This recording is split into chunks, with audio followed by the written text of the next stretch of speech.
Agora eu vou trazer para vocês um exemplo de aplicação. Um questionário que a gente pode utilizar para fazer um estudo. Eu peguei como exemplo o Aldict, que é um questionário sobre alcoolismo.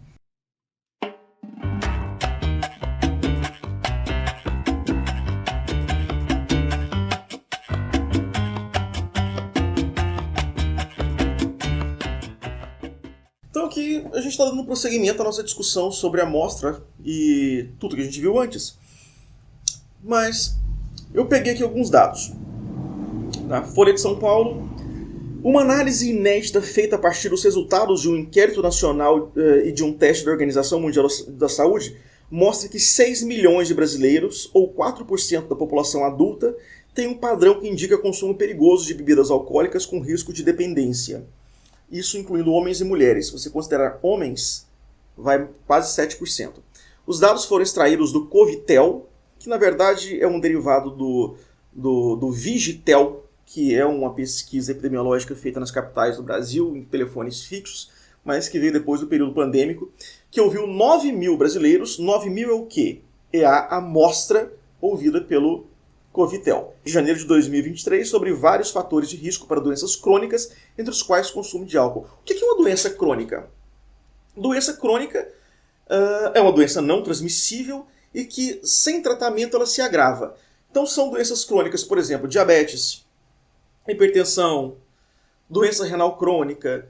São doenças de progressão lenta e que elas precisam de algum tipo de tratamento, de acompanhamento, para que ela não se agrave. Eventualmente ela vai se agravar de qualquer forma, mas às vezes não, ela pode melhorar. Por exemplo, a hipertensão. Você pode ter redução da hipertensão com redução de peso. Agora, a doença renal crônica já é uma doença basicamente irreversível, que vai progredir para graus 1, 2, 3, 4, até chegar na necessidade de hemodiálise e transplante renal. Demora anos e anos e anos, mas isso acontece. Além dos fatores genéticos, existem fatores modificáveis que podem melhorar ou evitar o agravamento de doenças crônicas. Alimentação adequada, não fumar, praticar exercícios físicos e consumo moderado de bebidas. Existe um parâmetro para consumo moderado de bebida e diferente para homens e mulheres. Eu não vou entrar nesse detalhe agora não, mas é bem interessante. As bebidas são medidas em unidades, 21 unidades para homem, 14 unidades para mulheres por semana, e para evitar riscos de doenças crônicas, quer dizer, essa é a quantidade máxima. A maior prevalência desse risco foram encontradas entre homens, 6,6% contra 1,7% das mulheres, com consumo de bebida perigoso. Pessoas entre 45 e 54 anos, com 9 a 11 anos de estudo, residentes nas regiões centro-oeste e norte, pretos e pardos. Então, esses são os grupos de maior risco para esse consumo perigoso de bebidas alcoólicas. Ok? Bom, homem, ter entre 45 e 54 anos, de 9 a 11 anos de estudo, o que é bastante. Residente na região centro-oeste e norte, pretos e pardos, são todos elementos que aumentam a chance da pessoa ter esse consumo agravado. A gente chama isso de população de risco. A gente vai ter uma aula sobre estudos epidemiológicos e eu vou apresentar para vocês o conceito de população de risco com mais atenção. Então, considerando esse resultado recente, por sinal, mais uma observação. Depois do período pandêmico, o consumo de álcool... Quer dizer, durante o período pandêmico, o consumo de álcool aumentou e o Brasil era um país que consumia menos álcool por ano que a Europa. Agora a gente superou a Europa.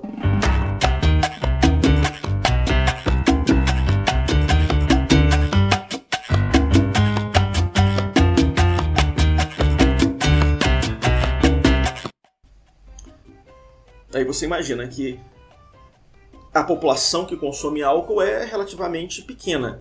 Então, quando a gente pensa na média, a gente está dividindo por toda a população que consome e que não consome.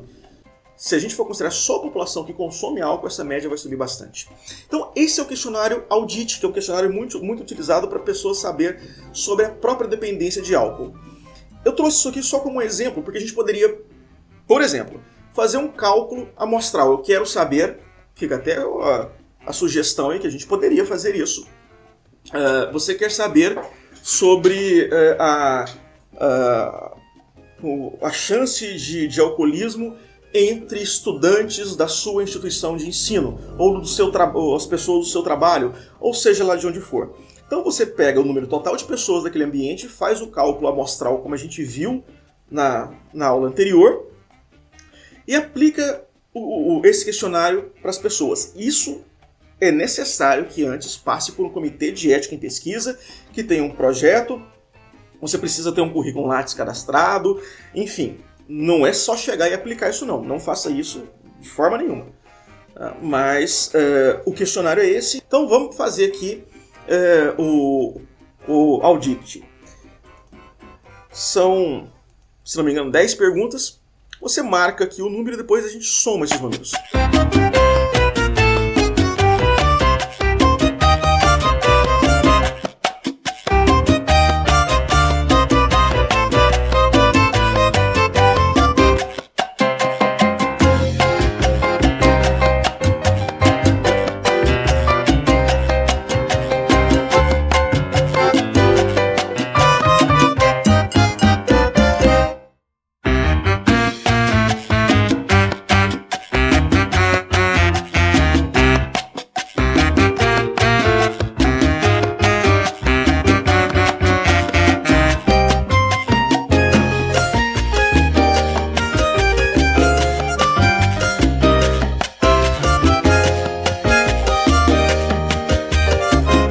Aqui nós temos os resultados.